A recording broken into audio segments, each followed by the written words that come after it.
বিশালগড় শিক্ষক রাজেশ সুর চৌধুরীর উপর প্রাণঘাতী হামলার ঘটনায় নড়েচড়ে বসে পুলিশ প্রশাসন। ঘটনার পর থেকে এলাকায় উত্তেজনা ছড়িয়ে পড়ে।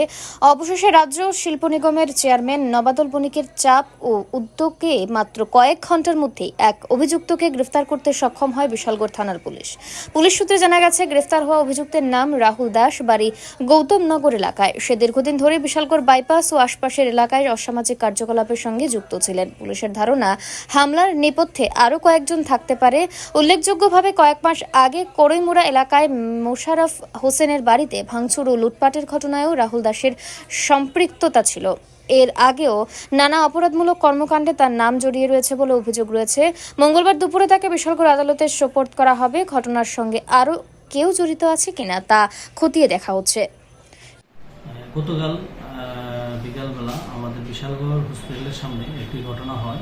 এখানে বিশালগড়ের একজন টিচার শিক্ষক রাজেশ সুর চৌধুরীর উপরে কিছু লোক হামলা করে। তখন আমরা এই ঘটনার পরে আমরা একটা কেস নিয়ে আমরা ইনভেস্টিগেশন করে একজনকে আইডেন্টিফাই করি। আপাতত আইডেন্টিফাই করে আমরা ওকে গতকাল রাতে অ্যারেস্ট করে এখন থানাতে নিয়ে এসে এবং আজকে ওকে আমরা কোর্টে প্রেরণ করছি। আর এই ঘটনার পিছনে আর বাকি যারা যুক্ত আছে আমরা তাদেরকেও অতি সত্বর আইনের আওতায় অ্যারেস্ট করে আমরা। ওর নাম হলো রাহুল দেবনাথ, বাড়ি গৌতমনগর। মূলত এই কেসে কতজন অভিযুক্ত আছে? এই কেসে মোটামুটি 5 জনের মতন আছে, 5 বা অধিক লোক আছে। আমরা আপাতত একজনকে অ্যারেস্ট করেছি, বাকি আমরা অতি সত্বর অ্যারেস্ট করব। ব্যুরো রিপোর্ট, অবিরাম 24/7।